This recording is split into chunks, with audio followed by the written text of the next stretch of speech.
भैया बहुत दिन के बाद हम वीडियो बनावे लो, तो तू हमरा अगर चैनल के सब्सक्राइब कैले हो और वीडियो देखत हो तो तोहनी के पता होतो कि हम बहुत दिन के बाद ही वीडियो बनावे लो।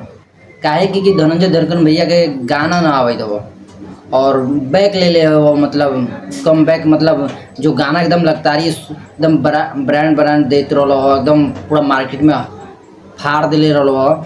और अभी भी फाड़ले हुआ गाना एकदम होली में जो बलमा रंग लगावे वो गाना अभी भी एकदम मार्केट में और अलग ही लेवल के चलत हो। बैक ले हो भैया, अभी तक इतना गाना ना आवत हो, एक वजह से ना पोस्टर कोनो आवत हो।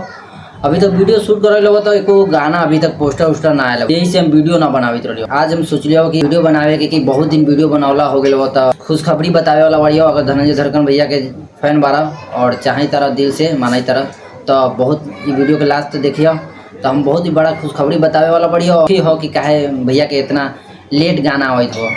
तो हम ये सब के आंसर बताओ और काहे ना आवत हो और कब बताओ गाना, ये सब बताओ तो वीडियो में बनल रह।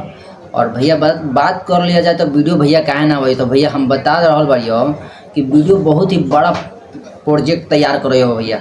धनंजय धड़कन भैया बहुत ही बड़ा प्रोजेक्ट तैयार करे हो, और जब होतो ना एकदम मार्केट में एकदम फाड़ के अलग ही लेवल के एकदम ब्रांड लेवल के तैयार हो, तो वीडियो हाई क्वालिटी के वीडियो तैयार करे हो और एकदम आवे वाला हो जल्द ही वीडियो एकदम तहलका और मार्केट में अलग ही एकदम भौकाल लेके आतो। हाँ सही बोले लो भैया। जैसे पहले भी हम वीडियो बनैले रही हो तो तोहनी के बतैले रही हो कि भैया अभी भैया के कुछ गाना उना ना आवत हो, तो हम कहले रही कि प्रोजेक्ट तैयार हो भैया के हाई लेवल के वीडियो शूट होत हो और बहुत बड़ा बड़ा वीडियो शूट करे हो। तो जब बताओ जब एकदम मार्केट के अलग ही लेवल के फाड़ के रख देते हो और फाइनली अलग और पूरा मार्केट के अभी तक फाड़ के और हिला के और अलग ही लेवल के एकदम भी भैया के वीडियो आवे ना एकदम भौकाल टाइप के वीडियो आवे। तो जितना भी विरोधी हो ना, विरोधी के एकदम करारा जवाब दे दिले हो, विरोधी के एकदम देख के भैया के वीडियो ना एकदम बोलती बंद कर दिले हो कि भैया के आगे कोनो अब न टिकतब और भैया के सामने अब कोनो न चले वाला हो।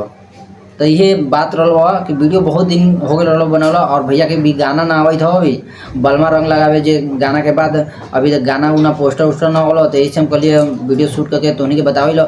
और काहे कि भैया के बहुत ही बड़ा बड़ा प्रोजेक्ट तैयार होत हो, तो जितना भी फैंस बारा चाहे वाला बड़ा तो वीडियो के लास्ट वीडियो के इंतजार रखो, अपने अपने खुशी के पेटी बांध लो।